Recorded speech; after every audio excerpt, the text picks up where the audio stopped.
Vážení sledující, vítejte zpátky na kanálu Debatní deník. Moje jméno je Tim a dneska je tu se mnou Jakub Drábik. Já tě vítám ve studiu. Ahoj, ďakujem za pozvanie a som sa veľmi tešil na toto. Já taky. Pokud náhodou nevíte, tak Jakub napsal obrovskou knihu, možná takovou skoro encyklopedii, která se věnuje fašismu a konkrétně pod nadpis je Historické kořeny hnutí a jeho projevy v současnosti. Knížku jsem si rozečetl, musím se přiznat, že jsem nestihl ji dočíst až do konce, ale aspoň z těch prvních kapitol mi to přijde extrémně zajímavý. A vlastně tématikou dnešního rozhovoru bude právě fašismus, jak ho interpretovat v dnešní době.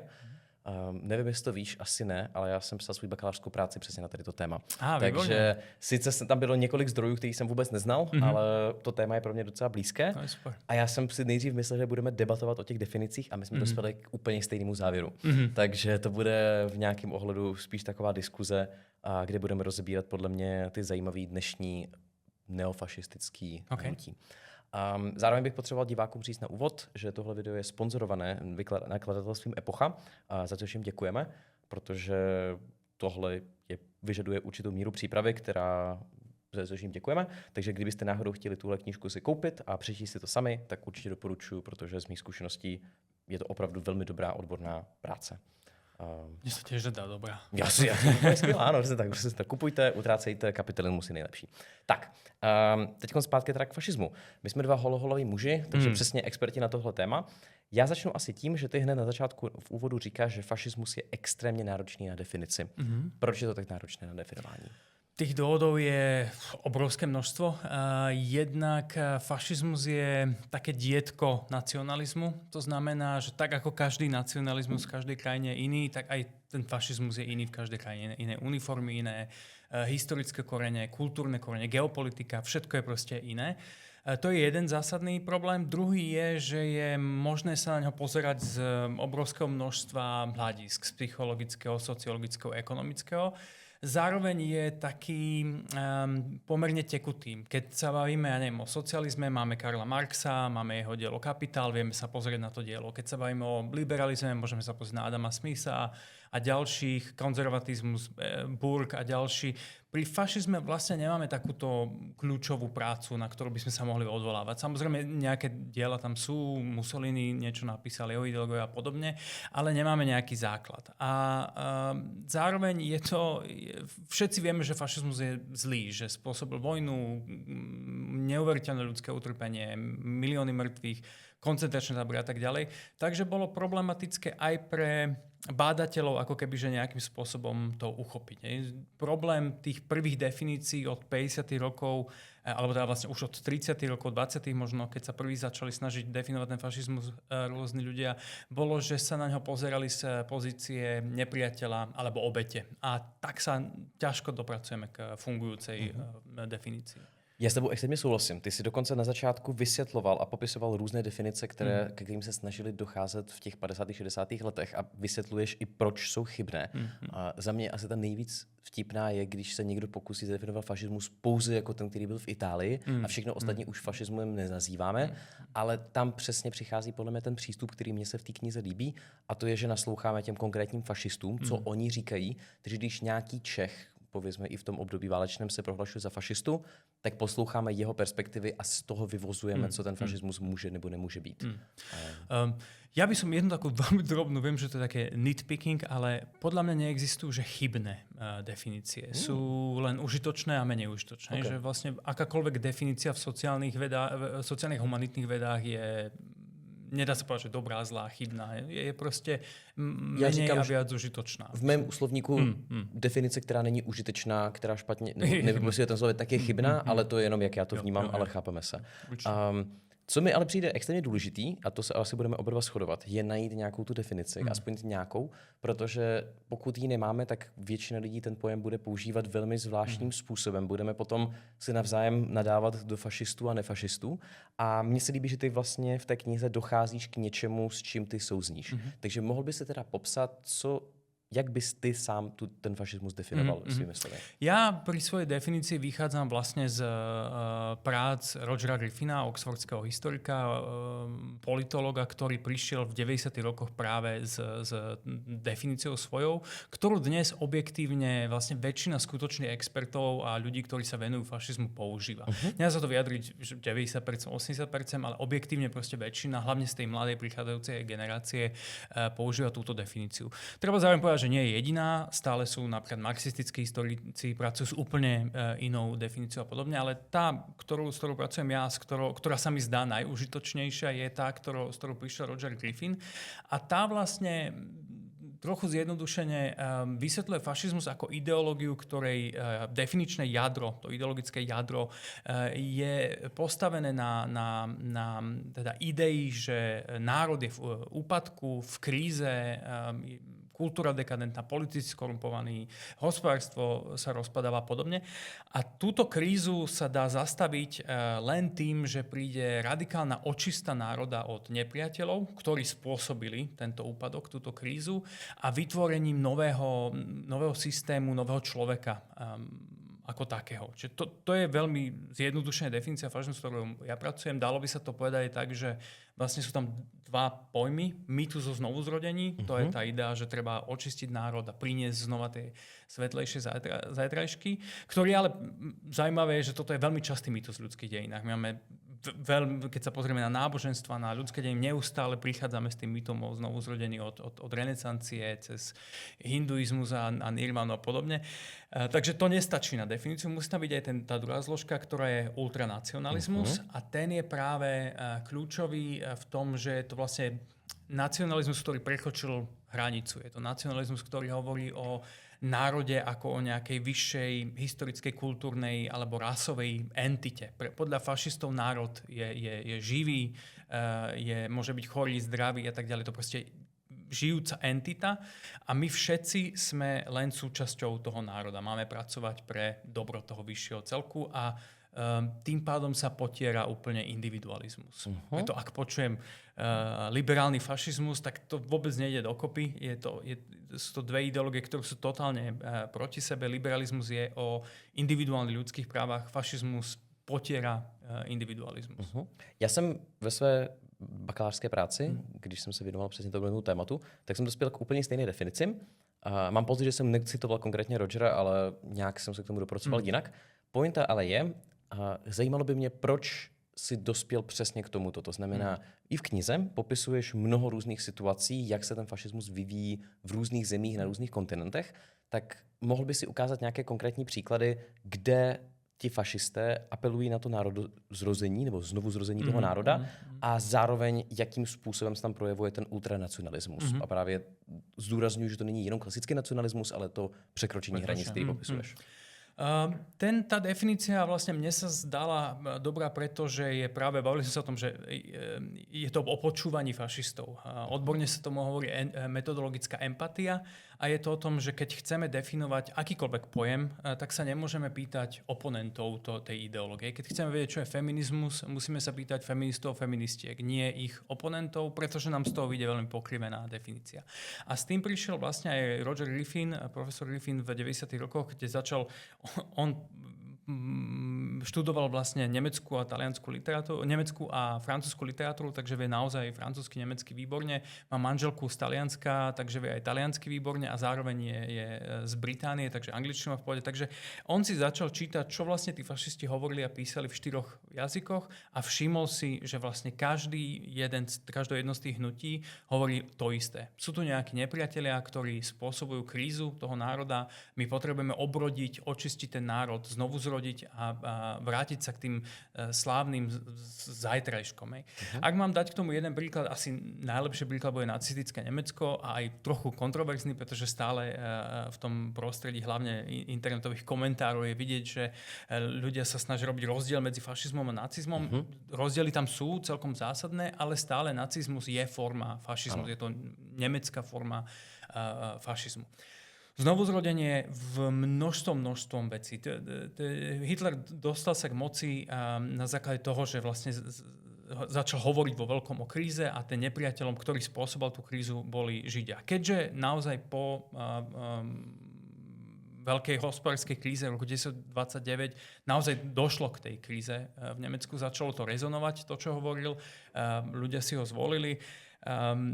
Samozrejme, on vyhral voľby, ale nemal nikdy väčšinu. Najlepší výsledok je 37%, v júli 1932, to je najlepší výsledok fašistickej strany ako takej, to je tiež, myslím, dôležité. No a on hovoril o tom, že znovu zrodí to Nemecko. Celá mytológia bola postavená okolo nejakej slávnej mýtickej minulosti. Nazvali svoju ríšu Tretia ríša, pretože už predtým boli dve ríše, ktoré boli ako kebyže zlatým vekom nemeckého národa. No a keď sa pozrite na propagandu, na tie plagáty s vychádzajúcim slnkom, na rôzne, ten mýtus znovuzrodenia je tam naozaj veľmi, veľmi silno prítomný. No a organický národ, znova v tom Nemecku to bolo veľmi silné, tam je ten pojem Volksgemeinschaft, tá národná komunita, ktorá bola definovaná biologicky. Kto mal správnu krv, mohol byť súčasťou tejto komunity, Árijcov, Germánov, rôzne im volali, rôzne ich nazývali. To bolo to.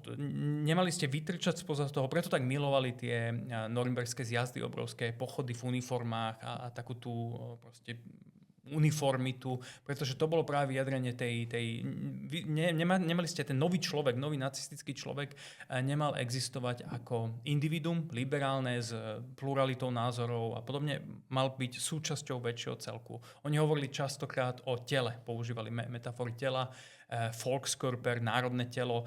Hitler hovoril, že označoval Židov častokrát biologických termínov ako vírus alebo rakovinu, ktorá je na tom národnom tele a treba to vyrezať vonku, aby to národné telo mohlo ďalej žiť. Zároveň tento organický koncept národa znamená, že nepotrebujete politické strany, nepotrebujete pluralitu, pretože je tam nejaká hlava, ten vodca a strana, ktorý vlastne riadia, rozhoduje, oni vedia lepšie, čo je pre vás najlepšie. Takýchto príkladov by sme mohli naozaj veľmi veľa. Českí fašisti mali krásnu metaforu, hovorili o včeličkách v úli, že teda každý máme pracovať ako včelička pre dobro väčšieho celku a potiera sa pritom úplne tá individualita. Ale príkladov samozrejme pri každom fašistickom hnutí nájdeme nejaké. Taliani mali návrat k Rímu. Keď si niekedy v Miláne, tak je tam železničná stanica Centrale, ktorá je postavená v roku 1931, teda v roku 8 éry fašistickej. Oni zmenili aj kalendár, začal sa písať v rímskych číslicách a na tých stĺpoch tam ešte stále vidíte hore, keď to ešte neodstránili, Fascest a je tam proste EF, éra fašista 9 alebo 8, teda v roku fašistickej éry 8 sa to postavilo. A podobne, pretože sa vracali vlastne k tomu ideálu tej rímskej ríše, obnovuje sa, obrodzuje sa ten taliansky národ. A tú rímsku ríšu Stredozemné more premenovali na mapách. Nájdete mapy z 30. rokov, kde Stredozemné more sa nazýva Mare Nostrum, naše more, to je z latinčiny, tak toho volali Rímania, takže aj Mussolini sa k tomu chcel vrátiť. A mohol by som pokračovať. Jo, já totiž jsem chtěl nejdřív v tomhle rozhovoru si ujasnit tu definici. Právě i kvůli tomu, aby diváci následně se chytali toho, o čem budeme mluvit, protože moje následující otázka je, jestli Trump je nebo není fašista. A budu se ptát nejen na Trumpa, ale na AfD, SPD a podobně, protože u všech těchto věcí je extrémně jednoduché pro kohokoliv, kdo nesouhlasí s Trumpem, označit toho člověka jako fašistu. Já ho jako fašistu neoznačuji, já ho označuji jako neofašistu. To by mě zajímalo potom, jestli se budeme shodovat v tomhle označení. Ale nepoužívám to jako urážku nebo jako nějakou nálepku, ale čistě, že je to v souladu s definicí, kterou jsme si tady stanovili. Takže bych se chtěl zeptat, jak ty vnímáš například vzestup Trumpa v Americe? Ja by som ho za fašistu naopak neoznačil a podľa mňa ani nie je analyticky vhodné a dobré označovať ho za fašistu, pretože je tam práve ten veľký rozdiel v tom organickom národe. Keď fašizmus je v zásade totalitná ideológia. V 50 rokov najrozšírenejšia nemarxistická definícia bola práve totalitarizmu, alebo totalitná, od Hannah Arendt. Veľa sa s tým konceptom pracovalo, potom sa spolitizoval, ale teraz sa k nemu zase vraciame, pretože je užitočný. A fašizmus naozaj je totalitný. Chce ovládnuť človeka ako celok. Určuje, akú hudbu počúvate, aké filmy pozeráte. jednoducho všetko je podradené tomu fašistovi. U Donalda Trumpa vidíme veľmi veľa z fašistickej retoriky. Make America Great Again je krásny fašistický slogán, ale zároveň nevidíme tam tú druhú časť tej veci, tej organický národ. Pre tých moderných autoritárov dnes, jak to vysvetlím študentom naozaj zjednodušene, tak si predstavte, že príde fašista s pištolou v ruke a dá vám 3 možnosti. Že buď ste so mnou, proti mne, alebo vám to je jedno. Ak chcete prežiť, jediná možnosť je som s tebou. Lebo pre fašistu, komu je to jedno, ten je ten nepriateľ, ktorého treba sa zbaviť. Pre fašistu on potrebuje totalitný systém, organický národ.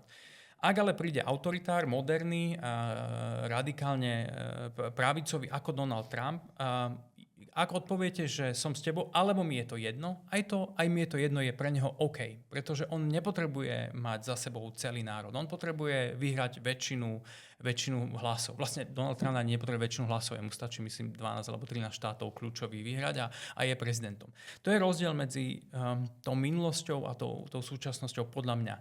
Neofašizmus, máme neofašistické hnutia, tie sú ale väčšinou veľmi marginálne. To sú hnutia ako Kotlebová ľudová strana, naše Slovensko na Slovensku, to je Zlatý úsvit v Grécku, Casa Pound v Taliansku.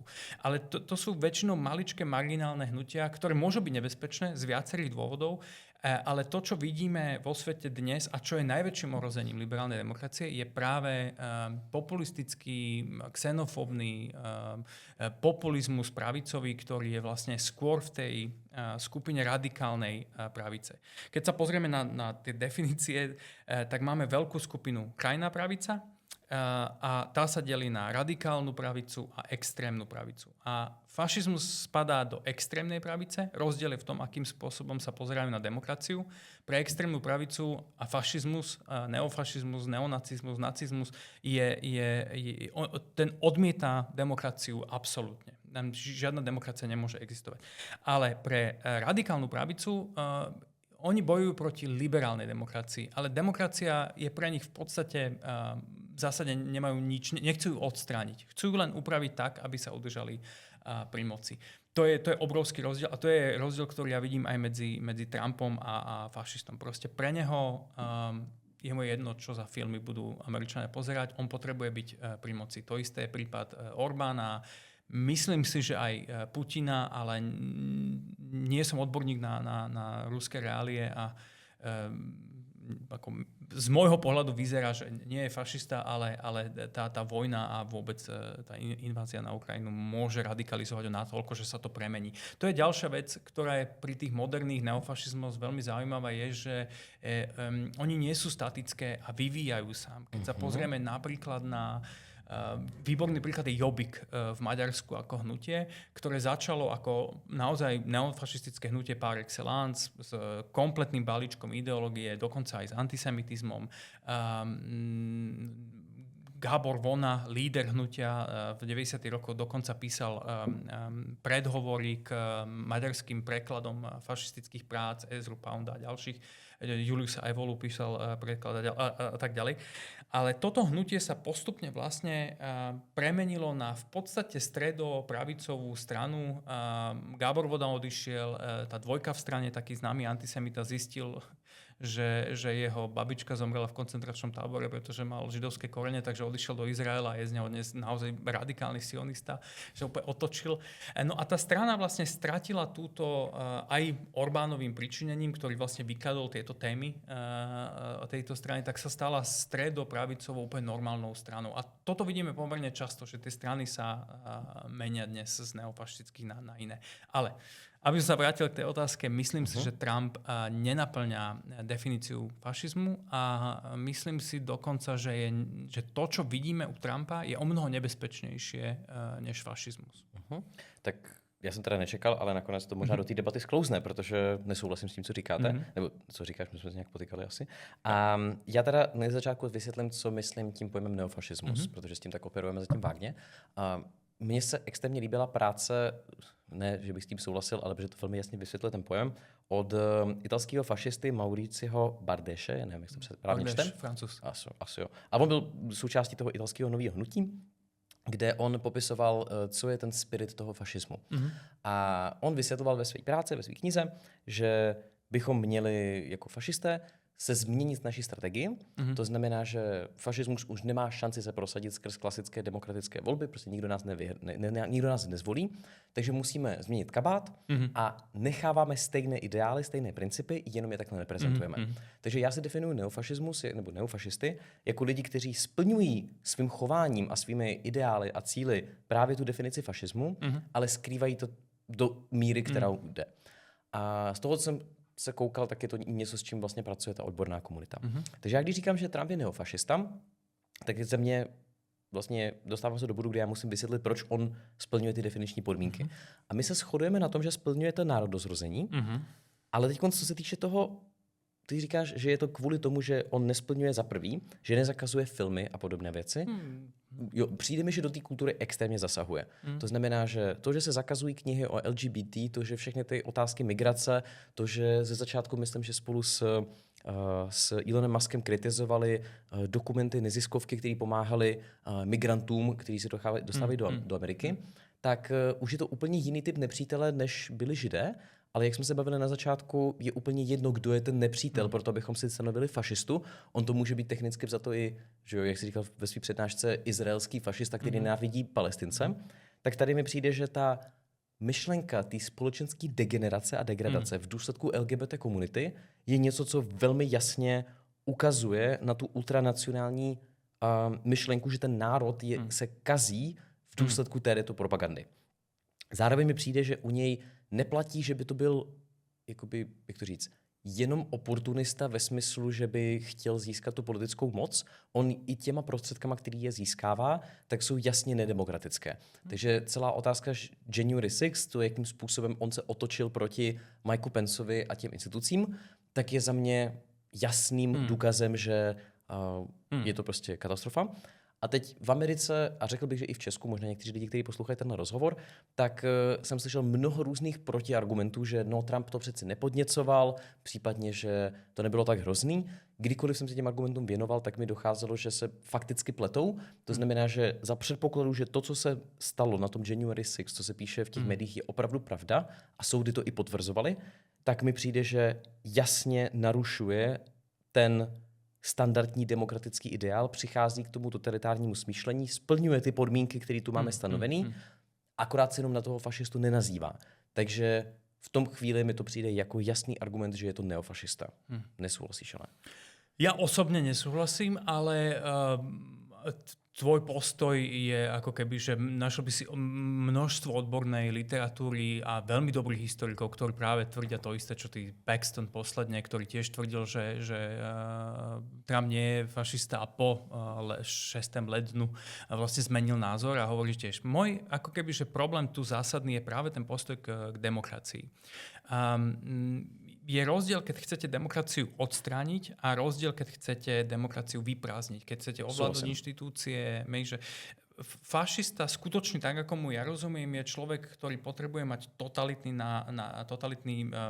ktorý má totalitné vnímanie národa. Ten národ je organický celok. Tady ti s dovolením budu oponovat, protože to nijak není zahrnutý v té definici, že to je ideologie ultranacionálního národozrození. Já tam nevidím ten pojem totalitní systém. Ultranacionalismus, to je... Ultranacionalismus musí být totalitní, aby to byl ultranacionalismus? Dobře. Tak to vnímam, tak to definujem ja. Ultranacionalizmus ako nacionalizmus, ktorý odmieta všetky formy vlády a v prospech nejakých charizmatických foriem vlády, kde je sociálna dynamika, sociálna kohézia, všetko tvorená nejakým vodcom väčšinou, ale nemusí to byť v zásade, ten vodca tam nemusí byť, ale je tvorená nejakou ideológiou a je to totalitná ideológia. Ten nový fašistický človek, to, čo sa snažili oni vytvoriť, je človek, ktorý nemá vlastný názor, ktorý nepremýšľa, ktorý počúva príkazy toho vodcu. Tam ja vidím veľký rozdiel medzi fašistami a Trumpom, ale samozrejme je úplne legitímne mať iný názor. Hovorím, je veľa expertov, ktorí to majú.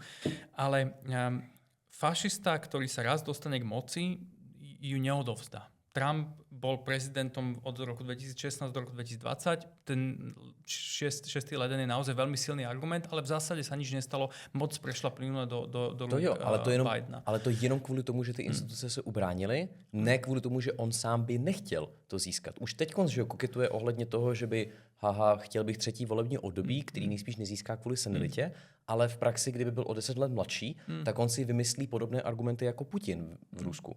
Takže já tam nevnímám, že by bylo, jakoby, přijde mi, že jediný důvod, proč Trump není totalitní, je jenom proto, že si to nemůže domluvit v těch institucích, jak jsou nastavený. Ja by som to možno ešte takto inak framoval. Demokracia má rôzne formy. To, čo máme dnes, je liberálna demokracia, ktorá predpokladá, že všetci máme rovnaké volebné práva a sme si pred zákonom rovní. Ale demokracia nemusí byť taká. Atenská demokracia vyzerala úplne inak. To volebné právo nemali ženy, nemali otroci a napriek tomu to bola demokracia. To isté, teraz sme si pripomínali 250 rokov od založenia Spojených štátov. Keď vznikli v roku 1776, tak tiež boli demokratickou krajinou. Ale keď som videl tie štatistiky, niekde medzi 5 až 15% obyvateľov boli tí, ktorí volili. Ne? Čiže v zásade len bohatí bieli muži. Otroci nemohli, ženy nemohli a tak ďalej. Ale stále to bola demokracia. A práve tam ja vnímam ten rozdiel. Fašisti bojujú proti akejkoľvek demokracii. Pre nich je demokracia ako koncept proste niečo, čo ničí ten národ, čo spôsobuje úpadok národa a treba to úplne odstrániť a vytvoriť iný druh štátu, kde je len jedna strana. Neliberálne demokracie sú demokracie ako Orbánova, kde sa snažíte ako keby, že formálnu fasádu tej demokracie zanechať. Aj v Rusku sú voľby. Všetci vieme, jak skončia, ale voľby tam sú. Teda je to taká... A nazval by si Rusko jako demokratický stát, byť neliberálně demokratický? Protože mně přijde, že aby to splňovalo tu definici demokracie, tak nestačí pouze existence fasád voleb. Podle mě fasáda voleb už automaticky tu demokracii diskredituje. To je silný argument, stále si ale myslím, že ako keby, že už len to, že máte potrebu nejakým spôsobom svoju legitimitu čerpať z demokratických volieb, znamená, že v nejakej forme tam je tá demokracia. Ako keby. Z tohto ako keby k Rusku sa veľmi nerad vyjadrujem, lebo nevyznám sa v tej situácii a je naozaj ako keby, že to je fakt hraničný prípad, ktorý by si vyžadoval ako keby, že oveľa väčšie štúdium, než som urobil ja. A naozaj hlavne aj tou radikalizáciou tej vojny, tam možno sa môžeme baviť o fašistickom režime. Moje odpoveď je, že proste naozaj netrúfnem si povedať. Ale pri tom Trumpovi som si omnoho istejší, že ako keby je to forma radikálnej pravice, populistickej a nie fašizmus. A práve rozdiel je v tom odstránení a neodstránení demokracie. Radikálna populistická pravica sa snaží prispôsobiť si tú demokraciu tak, aby ostala pri moci a nepotrebuje totalitný štát. Tak já možná budu mít poslední otázku, který tomu, nech se nezasekáváme jenom u Trumpa. Dejme tomu, že by během 6. January, zapomínám, jak se řekne leden, tak by ti demonstrující opravdu vnikli dovnitř. Dejme tomu, že by se jim povedlo nějakým způsobem zabít nebo něco provést s těmi demokraty a zároveň s Mikem Pencem. A Trump by měl tu příležitost nastoupit do oválního ofisu. Moje otázka zní, v tomhle hypotetickém scénáři nastoupil by? A já předpokládám, že ano. To znamená, jakmile by měl tu příležitost, tak by se chopil toho té totalitní praxe. A to mi naznačuje, že jediný důvod, proč není fašista, jenom protože mu to nebylo umožněno. Ne protože by podle toho jednal. Je to určite zaujímavý ako kebyže scenár alternatívnych dejín. Záležalo by podľa mňa na množstve ďalších vecí. Zase tiež je rozdiel medzi autoritárom a fašistom. Autoritárne vlády sú založené na starých konzervatívnych elitách. To znamená, ja neviem, častokrát je to cirkev, ale môže to byť veľkopriemyselníci, môže to byť armáda a podobne. Fašisti v zásade sú revolucionári, ktorí chcú starý systém totálne zničiť a vytvoriť niečo úplne nové. V praxi to je omnoho ťažšie, ako nám ukázali tie režimy. Ani Mussolini, ani Hitler vlastne tú svoju revolúciu nedokončili, pretože im to nebolo umožnené. Hitler sa aj na konci vojny rozčuloval, že proste tú revolúciu nestihol dokončiť. Ale stále je rozdiel medzi fašistami a autoritármi. Myslím si, že naozaj by veľmi záležalo na tom, čo by bolo potom. Keby zostal pri moci, ako by sa ďalej potom choval. Ale myslím si, že skôr by smeroval k tomu autoritatívnemu štátu, k diktatúre, proste klasickej diktatúre, kde svoju moc opiera o veľkokapitála a tých business lídrov, čo vlastne vidíme, že aj na tej inaugurácii mal tam práve predstaviteľ Google, Facebooku a ďalších týchto miliardárov. Opierali sa o armádu ako o starú konzervatívnu štruktúru. Hej, fašisti, aj Hitler sa opieral o armádu, ale len preto, že musel. Hej, že on mal možnosť v 34. sa rozhodnúť, či pôjde s armádou alebo s SA, jednotkami SA, Rómovými. A rozhodol sa pre armádu kvôli tomu, že mu bolo jasné, že trvalo by o mnoho dlhšie vycvičiť tú revolučnú armádu SA na to, aby viedol vojnu, než už ten Wehrmacht. Takže sa pragmaticky rozhodol pre toto, ale v zásade to ľutoval, hej, že tá revolúcia nebola dokončená. A tam v týchto veciach ja vidím rozdiel medzi autoritármi a fašistami, ktorí sú revoluční zo svojej zásady. Mne Trump nepríde ako revolucionár. Skôr mi príde ako nejaký pseudodiktátor, ktorý by vládol nejakou pevnou rukou možno. To ale neznamená, že ľudia, ktorí sú za ním, toto nemajú. Hej? Že možno je tam nejaké krídlo, ktoré proste, väčšinou to tak býva, že tam je nejaké krídlo, u ktorých by sme naozaj tie fašistické tendencie našli. Ale on sám, na to, aby ste boli fašista, potrebujete mať nejakú koherentnú ideológiu. To, čo má Trump, neviem, či vôbec nejakú myšlienku koherentnú on vôbec má. Čiže myslím si, že stále som presvedčený, že by to skôr smerilo k tomu, tej autoritatívnej diktatúre, než k fašizmu. Ale môžem sa mýliť. Dobre. Tak pojďme se teda v tom případě pověnovat příkladu, kde se už budeme shodovat na tom popisu, a to je teda Kotlebova strana a případně nově Republika s Milanem Mazurekem.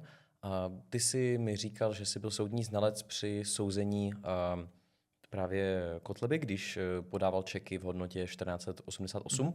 Tady bych se chtěl zeptat, jestli bys mohl vysvětlit, hlavně pro diváky, proč to, že někdo někomu dá šek v hodnotě 1488 euro, tak to implikuje u soudu, že ten člověk je fašista. Ty si spomenul, že vlastne hovoril si o Bardešovi, ale bol to Alain de Benoit, ktorý hovoril, francúzsky ideológ, ktorý hovoril o tom, že tí fašisti sa majú vlastne po roku 1945 majú sústrediť na to, aby využívali jazyk demokracie, slobodu slova a podobne a zabalili vlastne to, čo robia do toho jazyka a odvolávali sa na slobodu slova.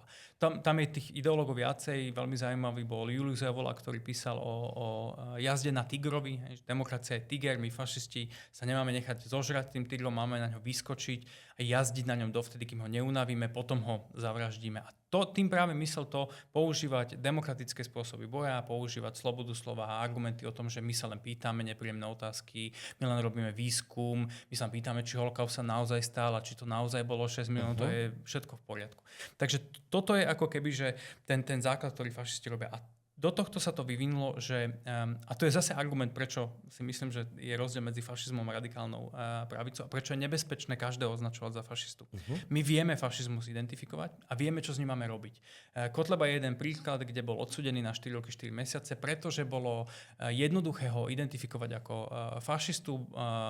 Zároveň s tým on použil vlastne neonacistickú symboliku. 1488 je neonacistická symbolika, 14 je 14 slov Davida Lejna o tom, že sa má zachovať budúcnosť pre biele deti a 88 je vlastne Heil Hitler, 8 je 8 písmeno abecedy, takže to je šifrovaný pozdrav Heil Hitler. A samozrejme, keď máte na aute 1488 alebo číslo domu 14 alebo 88, tak to neznamená automaticky, že ste fašisti. Vždy táto symbolika je potrebné ju vnímať v tom kontexte a u Kotlebu ten kontext bol. Bolo pomerne jednoduché aj na základe retoriky, aj na základe dokumentov, ktoré mali kampane, ja neviem, rôznych ďalších vecí, prejavov, statusov na sociálnych sieťach. To všetko, keď sa dalo dokopy, bolo jednoduché argumentovať a ukázať, že on naozaj skutočne naplňa tie definičné kritériá fašizmu.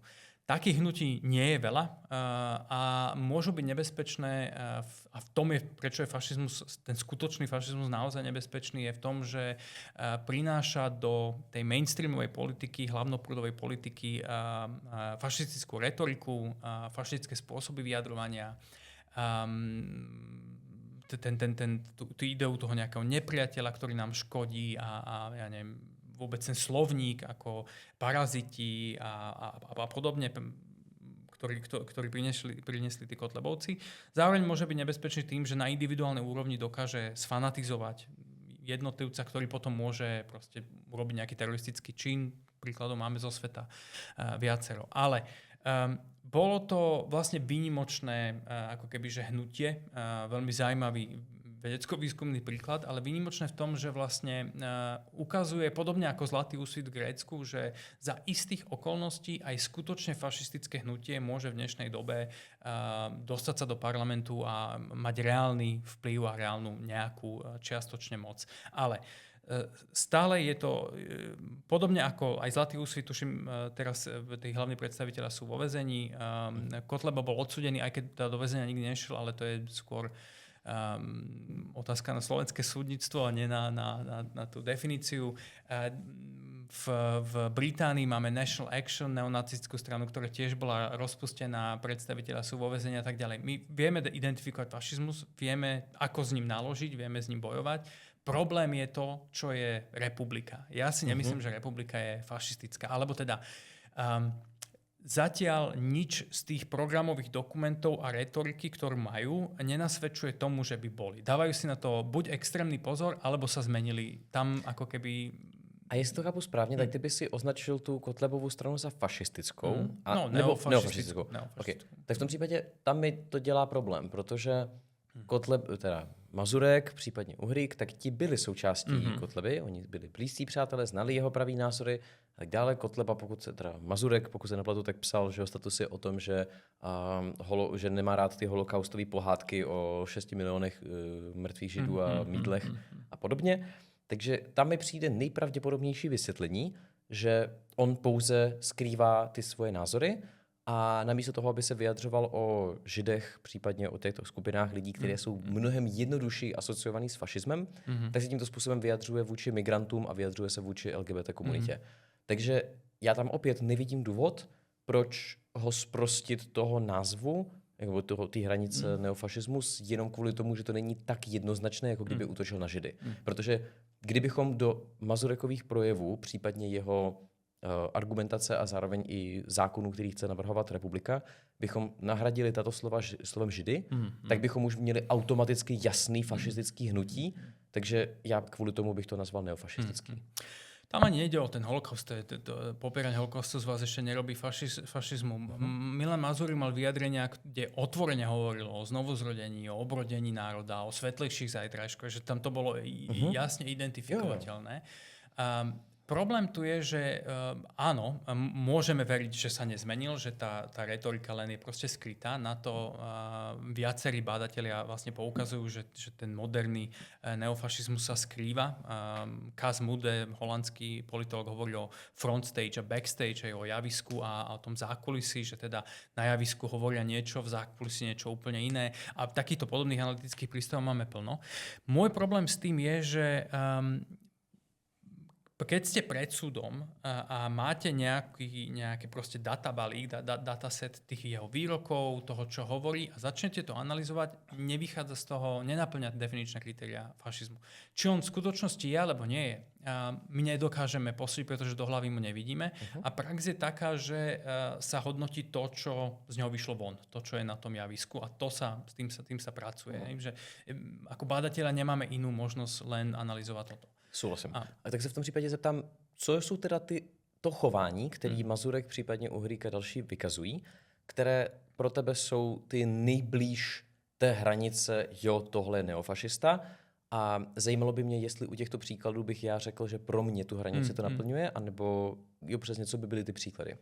Ja myslím, že tie, ktoré si uviedol, to označovanie LGBT komunity liberálov alebo akéhokoľvek, ako keby, že u nich sa to tiež vyvíja. Áno, že boli to Maďari, potom chvíľku to boli dokonca Česi, potom sa to postupne menilo, potom to boli imigranti, Arabi a tak ďalej. Teraz najnovšie je to LGBTI, proste to je modný trend.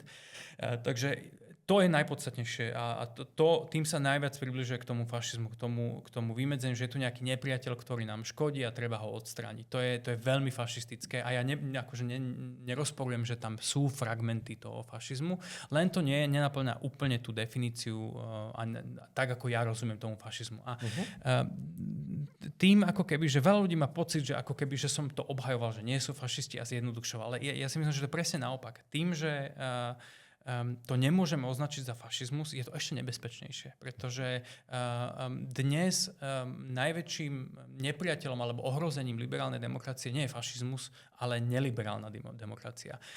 Pretože tu nevieme označiť, pomenovať. S fašistami vieme, čo máme robiť. Kotlebu sme odsúdili na 4 roky, 4 mesiace. Strany sú rozpustené. V Nemecku absolútne bez nejakého váhania rozpúšťajú strany, ktoré len náznakom sú neonacistické. Ale s tou novou vlnou toho radikálne pravicového populizmu my vlastne nevieme, čo robiť. Je to nové a je to skutočné ohrozenie liberálnej demokracie, pretože teraz skončili, vlastne nahrávame to tesne po skončení majstrovstiev sveta vo futbale. Keď sa pozrieme na to a sme ako keby, že predstavíme sa, že sme v role liberálnych demokratov a predstavíme si to ako futbalový zápas, tak pri fašizme potrebujeme bojovať s tými hráčmi. Potrebujeme ich poraziť, potrebujeme proste iným spôsobom sa k ním chovať. A pravidlá sú na našej strane. Zákony, štátne inštitúcie, to všetko môžeme proti ním využiť, pretože fašizmus je jednoznačne identifikovateľný a odsúdenia hodný. Proste vieme s tým, čo s tým máme robiť. Problém s krajnou pravicou je, že je zvolená. Takže nemôžeme tie isté spôsoby aplikovať, takže sa nesmieme zaoberať tými hráčmi, ale rozhodcom. Musíme dbať na to, aby rozhodca bol v poriadku, aby ho neohrozovali, aby ho nedotlačili k týmto.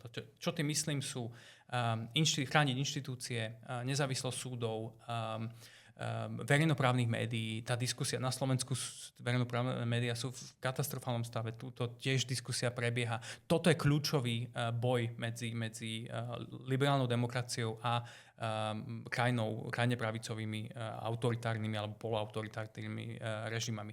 Nie je to nebezpečenstvo fašizmus. A už som sa aj vlastne ztratil, že kde bola vlastne původně otázka. Já mám možná spíš jako bod, který lehce odbočí od toho, co jsme zatím řešili, protože jsme se zatím bavili o definicích konkrétních příkladech a přijde mi fascinující, že mluvíš teď dost o těch řešeních. Takže tam bych se možná chtěl zeptat, protože já k tomu přistupuji dost jinak. A to konkrétně, ty říkáš, my víme, co s fašistami dělat a já nemám ten pocit, že by to instituce nebo lidé v tuhle chvíli věděli, protože to, že máme v zákoně napsaný, že fašisty můžeme odsoudit, dát do vězení nebo něco podobného, přeci neznamená, že tím fašismus řešíme. Naopak, to zatím v Česku vypadalo, že když se zakázala dělnická strana, tak se následně vytvořila DSSS a tím měli ještě větší podporovatelství a zároveň i v Německu, kde je zakázaný fašismus, jakýkoliv jeho projevy, tak teď existuje opravdu hrozba, že AfD se stane novou vládní stranou. Takže co já pozoruju je, že všechny tyhle fašistické tendence, když se zakazují, tak se převtělují do něčeho, co je potom v součástí toho zákona legálního a následně se dostávají k té moci právě skrz to martýrství, nebo jak to řekne, to mučednictví. Takže já nemám pocit, že bychom věděli, co s fašisty dělat. Ale to je právě argument, že vieme, že ich vieme zakázať. A čo nevieme, je nevieme robiť nič s tým, čo vznikne z toho. Tá nová fáza, to, čo vidíme dnes. Tie režimy alebo hnutia, ktoré nie sú fašistické, ale sú krajne pravicové. A radikálne pravicové. To je náš problém dnes, pretože s fašizmom vieme, čo robiť. Fašizmus zakážeme. Keď sa tá strana prerodí do niečo iného, už nefašistické, už to hraje podľa nejakých našich pravidel, alebo teda úvodzovka našich pravidel, už je to niečo, s čím máme naozaj skutočný problém. To je dobrý dotaz, protože nevnímám to tak. Když jsem hrál hru Secret Hitler, tak tež jo, ti fašisté se snaží dostat k moci bez toho, aniž by se odhalili. A já u té situace to vnímám stejně. Ty, když zakážeš ty explicitní fašisty, ono se to přemění do něčeho skrytého, s čímž pak nevíš, jak pracovat. Ti skrytí dostanou se k moci. A pak se všechny ty fašistické tendence, ty deportace a podobné věci začnou projevovat. Tak v tu chvíli bych řekl, no my jsme ty fašisty nijak neporazili, my jsme jim jenom vytvořili jinou cestu k té moci. A například to, jakým způsobem libertariáni v Česku a i v zahraničí se snaží s fašismem bojovat, je, že se snaží předcházet k tomu, aby vůbec existovaly ty centrální instituce, ke kterým by se mohli dostat. Takže například to, co dělají fašisté, aspoň historicky v mnoha případech, byť ne asi ve všech, je, že přebírají kontrolu nad médií, začnou sdílet jejich propagandu. A ten argument by byl, tak pojďme v tu chvíli neumožňovat, aby stát centrálně mohl vlastnit média nebo média ovlivňovat. Takže kdyby náhodou nějaký populista, extrémista nebo fašista se dostal k té moci, tak aby vůbec nemohl využít tu strukturu, kterou jsme už pro něj vytvořili. To by bylo podle mě lepší řešení. O tomto sa mi ťažko, pretože ja ako keby, že sám veľmi neviem, čo s tým robiť a riešenia nemám. Keby som mal, tak naozaj veľmi aktívne ich sa snažím presadzovať. Nemám tie riešenia. Tu, ale pri tomto konkrétnom príklade mi napadá, že čo by im bránilo obsadiť médiá, ktoré by boli v privátnych rukách. Kebyže ak už sa dostanete k moci, ak už máte nejaké paramilitárne jednotky, aký je problém vbehnout do studia a ovládnout to médium? Přijde mi, že ten odpověď je konkurence, protože vy, když máte obrovské množství různých médií, které proti sobě na soukromém trhu soutěží, tak je extrémně nepravděpodobné, že se vám podaří obsadit všechny najednou, co je mnohem jasnější, až jako spíš se stane, je, že obsadíte jedno a všechny ostatní vás potom jako na vás reportnou.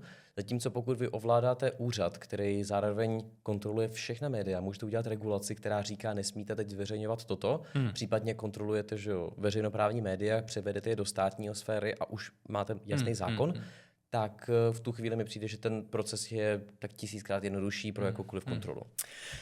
Asi je cesta im to sťažovať, ale ja teda o tomto nie som úplne presvedčený, pretože keď sa pozrieme na tie dejiny, to je napríklad to, prečo často dávam svojim študentom čítať aj marxistických historikov. Ja sám nie som marxistický historik, myslím, že ich definícia nie je funkčná, nie je užitočná, ale vidia v tom procese nástupu fašizmu moci veci, ktoré nemarxistickým historikom často unikajú, a to je napríklad spolupráca s elitami, hlavne biznisovými elitami, že majú k sebe veľmi, veľmi blízko. To vidíme v Nemecku, to vidíme v Taliansku, kde naozaj aj Hitler spočiatku teda nemal veľkú podporu tých veľkopriemyselníkov, ktorí sa práve báli tej revolučnosti a tých SA. Ale ako náhle sa dostal k moci, veľmi rýchlo začali spolupracovať. To isté v Taliansku. Mussolini sa tešil podpore veľkostatkárov vlastne od začiatku, pretože pri tom rozklade štátu jediná možnosť, ako sa zbaviť robotníkov, ktorí vám okupujú továreň, alebo farmárov, ktorí okupujú váš statok, bolo najať si fašistov, aby ich odtiaľ vyhodili a zbili. Čiže tam tá spolupráca bola veľmi, veľmi rýchla. To je ako keby, že vidíme, že tie elity finančné, alebo ten veľkokapitál, ak mám použiť marxistický slovník, tak tie majú blízko k, ako keby, nevždy blízko, ale častokrát v dejinách to bolo, že to boli tí enablery, alebo tí, ktorí dovolili vlastne tým fašistom dostať sa k moci. Čiže ja by som nehovorím, že by to nefungovalo, pretože sám neviem, historicky takýto príklad nemáme, ale bol by som k tomu trochu opatrný a skeptický. Dobře. A pak se teda zeptám, zase se budu vracet zpátky z tématu na téma, jak vnímáš vzestup AfD v Německu? Protože tady budou nadcházející volby. Je to neofašistický nebo fašistický hnutí? Je to zase, by som sa držal toho, čo celý čas vlastne hovorím. Nemyslím si, že je to fašizmus, myslím si, že je to radikálna pravica, v zásade nebezpečnejšia než fašizmus. No úplne tú celú scénu nesledujem, ale AfD, tak ako ja to vnímam, znova môžem sa mýliť, je, že tam je krídlo, ktoré by sme mohli identifikovať ako neofašistické, Alebo neonacistické, ale krídlo. A práve hrajú ako keby, že tú demokratickú hru a snažia sa tú demokraciu vyprázdniť znútra, vyprázdniť inštitúcie a proste udržať si tú moc. Ale nevidím tam to, že by tam bolo nejakým spôsobom revolučné hnutie, ktoré sa snaží vytvoriť z Nemecka proste ďalej znova Volksgemeinschaft a im to v zásade ukradnuté asi. V tom případě s tebou vlastně souhlasím, protože tady já teda skoro vůbec nesleduji německou politiku, ale z těch málo věcí, co vidím, tak to vnímám úplně stejně jako ty. A zeptám se tě možná akorát jenom, jestli by si mohl jasněji vysvětlit, co ta teda radikální pravice pro tebe je. Protože takový častý vtip, který já pozoruji na sociálních sítích, je, když Česká televize informuje o krajní pravici, tak tomu říká krajní pravice nebo extrémní pravice. Když mluví o krajní levici, tak je to pouze levice. Takže co to teda znamená pro tebe ta pravice a co znamená ta krajnosť toho? Krajná pravica je veľká množina vlastne napravo od napravo toho politického spektra a delí sa na radikálnu a extrémnu pravicu. Radikálna pravica, to je tá najväčšia skupina dnes, do ktorej spadajú Republika, Trump, AfD. To sú ako keby že tie tradičné radikálne pravicové strany. A potom je extrémna pravica, ktorá je neofašizmus, neonacizmus. A rozdiel medzi nimi je prístup k demokracii a to, akým spôsobom sa stávajú k demokracii. Kým extrémna, z toho názvu je jasné, že extrémna, tak tá odmieta demokraciu ako takú. A tieto hnutia sú väčšinou marginálne, malé, v podstate bezvýznamné, aj keď teda môžu byť nebezpečné. Radikálna pravica tú demokraciu neodmieta, ale chce ju nejakým spôsobom upraviť, čo sme sa bavili vlastne o tom doteraz. Dobře, to je za mě extrémně zajímavý. Mám potom poslední segment, se kterému bych se rád věnoval, a to jsou argumenty proti fašismu. Protože já v rámci své práce tak se často potkávám buď většinou s neofašisty, anebo právě krajní pravicí, kde je pro mě velmi těžké rozpoznat, kdo ten člověk doopravdy je, protože ty názory skrývá buď kvůli legální persekuci, anebo kvůli té společenské. A co mně přijde zajímavé, je analyzovat, kde přesně se ten fašistický směr plete. Takže první věc, kterou já jsem si tady zapsal, tak je, že ty si říkal, že součástí toho fašistického idosu nebo té ideologie, tak je právě to, že národ je nějaká živá entita, je to něco, s čím můžeme pracovat a je to zdravý, nezdravý. Máš nějaký způsob, nebo dozvěděl jsi, jakým způsobem by se dalo ten argument vyvracet, nebo co by se s tím dalo dělat, jako z pohledu někoho, kdo by se označoval za jako liberála tradičního? To je veľmi zaujímavá otázka, dobrá otázka a ťažká otázka. Tu sú ako keby že limity tej Griffinovej definície, ktorú máme a neviem o tom, že by sme sa nejakým spôsobom prepracovali k niečomu ďalšomu. Ja som sa to Rogera pýtal na to a sme to rozoberali na viacerých konferenciách a on sa nesmiel, že on nám ako keby že zasadil strom a my už si máme pozbierať ovocie, že inými slovami my si to máme vybaviť. Problém s ultranacionalizmom ako takým je, že absolútne perfektne funguje pred rokom 1945. Tam vieme sa pozrieť na nacionalizmy, z ktorých vyrastá fašizmus. Po roku 1945 nastal veľký problém, pretože fašizmus prehral vojnu a vyskytol sa vyložene v nepriateľskom prostredí. Obidva bloky, aj americký alebo západný, aj sovietský, si svoju legitimitu zakladali čiastočne na víťazstve druhej svetovej vojne a na porážke antifašizmu. Čiže porážke fašizmu a na antifašizme ako také. Oba boli antifašistické. To znamená, že keď ste boli fašista po roku 1945, boli ste vo výrazne nepriateľskom prostredí, museli ste zmeniť taktiku, čiastočne sa o tom bavili. Ono sa nám to trošku ako keby že rozprchlo. Čiastočne máme fašistov, ktorí zostali verní tomu nápadu s tým národom a tak ďalej. To sú úplne maličké hnutia, ktoré sú úplne bezvýznamné. Čas prešla k tomu, že už to nemohol byť národ. Nemci mali fantastickú armádu a tak ďalej, vojnu prehrali. To znamená, že by sme to mali presunúť na rasu. A začali hovoriť o bielej rase, kde ako keby, že to mala byť biela rasa, ktorá sa mala zjednotiť proti ostatným rasám vo svete. A v najnovšie posledné dekády vlastne toto sa začína meniť na koncept tzv. Nativizmu, ktorý v zásade sa dá vysvetliť veľmi jednoducho, že my sme tu doma. Že my, to pôvodné obyvateľstvo, čo samo o sebe ako keby, že je nezmysel, lebo nikto nie je pôvodné obyvateľstvo na tom území, ale tí, ktorí sa cítia ako pôvodné obyvateľstvo, majú ako nepriateľa alebo odmietajú tých novoprišelcov, ktorí prichádzajú a táto dynamika sa tam ako keby, že už to nie je nacionalistické, už to nie je rasistické, aj keď teda môže byť, ale už to je v prvom rade nativistické. A tam už tá definícia fašizmu, vlastne tam to naráža na limity, pretože ja stále hovorím o organickom národe, no pri nativistoch už to veľmi ako keby, že tam niekde je tá hranica, kde ten termín, kde tá definícia ako keby, že prestáva byť užitočná a vlastne nevieme, čo ďalej. Tá súčasná situácia je, ako Zygmunt Bauman hovoril, tekutá modernita, proste všetky tie hnutia, jednak, že sa neustále menia. Mal som známeho, ktorý písal dizertačnú prácu, kde sa snažil nakresliť taký strom, ako z toho fašizmu vyrastajú proste rôzne konáre neofašizmu a radikálnej pravice a podobne. A prišli sme na to, že vlastne to nefunguje, lebo to je neustále meniaca sa dynamika. Čiže tu